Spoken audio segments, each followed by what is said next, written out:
Assalamualaikum warahmatullahi wabarakatuh.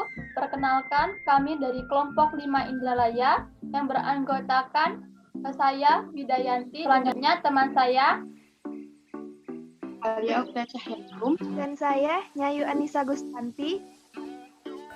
Tujuan pembelajaran mampu menguasai fondasi saintifik pada materi fotosintesis. Prosedur kerja: 1. Bacalah dan pahami materi tentang fotosintesis. 2. Buatlah video singkat mengenai materi tersebut. 3. Gabungkan video singkat tadi menjadi video pembelajaran yang lengkap. 4. Editlah video semenarik mungkin. Teori singkat. Fotosintesis itu adalah suatu proses pembuatan atau pembentukan makanan yang dilakukan oleh tumbuhan, terutama tumbuhan yang mengandung zat hijau daun yaitu klorofil dengan bantuan energi cahaya matahari. Proses fotosintesis pada umumnya terjadi ketika klorofil di daun menangkap cahaya matahari dan menggunakannya untuk mengubah air dan karbon dioksida menjadi gula dan oksigen. Selanjutnya glukosa akan disusun menjadi zat pati atau amilum melalui reaksi polimerisasi. Zat pati kemudian akan disimpan dalam akar tumbuhan. Untuk lebih memahami bagaimana proses fotosintesis terjadi pada tumbuhan, mari simak pemaparan berikut ini. Fotosintesis adalah reaksi penyusunan senyawa-senyawa sederhana menjadi senyawa kompleks organik dengan menggunakan energi dari cahaya. Senyawa sederhana yang dibutuhkan berupa zat anorganik yaitu karbon dioksida, air, dan garam-garam mineral yang terlarut. Sementara itu, senyawa yang dihasilkan berupa glukosa, oksigen, dan air. Fungsi penting cahaya dalam fotosintesis adalah 1. Mengangkut elektron dari H2O untuk mereduksi NAD+ menjadi NADPH. 2. Menyediakan energi untuk membentuk ATP dari ADP dan fosfat. Kloroplas sebagai tempat fotosintesis. Kloroplas terdapat pada semua bagian tumbuhan yang mengandung klorofil. Klorofil ini dibedakan menjadi klorofil A yang dapat menyerap cahaya merah dan biru ungu, serta klorofil B yang dapat menyerap cahaya biru dan cahaya jingga. Jadi, proses berlangsungnya fotosintesis melibatkan beberapa spektrum warna. Tidak semua spektrum warna bisa efektif digunakan dalam fotosintesis. Contoh spektrum warna yang efektif dan sesuai dengan serapan pigmen fotosintesis adalah spektrum cahaya merah dan juga biru.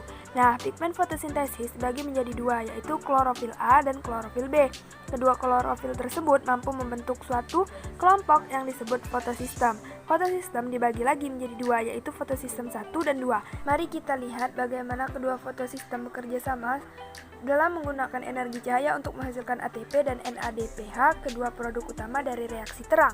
Nah, jadi cahaya menggerakkan sintesis ATP dan NADPH dengan cara memberi energi pada kedua fotosistem yang tertanam dalam membran tilakoid kloroplas. Kunci transformasi energi ini adalah aliran-aliran elektron melalui fotosistem dan komponen molekul lain yang tertanam dalam membran tilakoid disebut dengan aliran elektron linear yang terjadi selama reaksi terang fotosintesis. Berikut adalah langkah-langkah dari transfer elektron non-siklik. Pertama, fotosistem 2 menerima energi dalam bentuk cahaya, sehingga elektron di dalamnya mengalami eksitasi.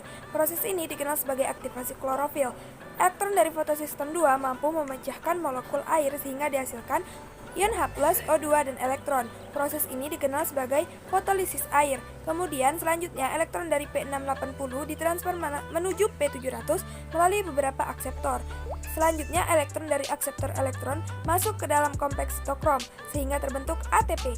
Tidak hanya itu, elektron dari akseptor elektron juga akan diterima oleh NADP. Oleh karena itu, NADP mengikat ion H+ hasil dari fosfolisis air, maka NADP berubah menjadi NADPH. Sedangkan berikut ini adalah penjelasan dari aliran elektron secara siklik.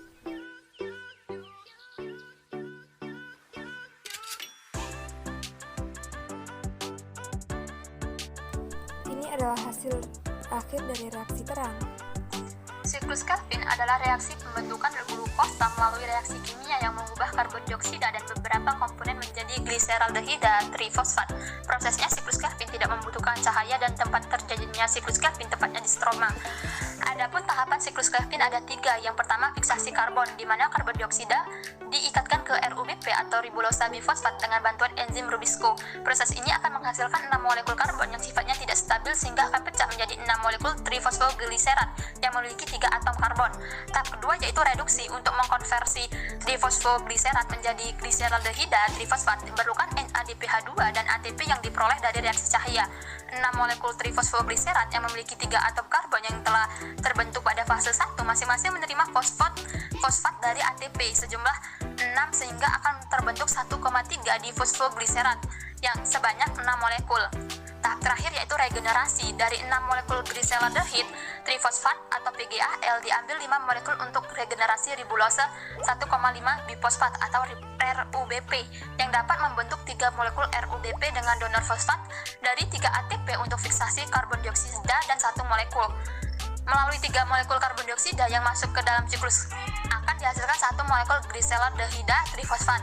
Dalam melakukan sintesis gliseraldehida trifosfat, per molekulnya membutuhkan 9 molekul ATP dan 6 molekul NADPH2.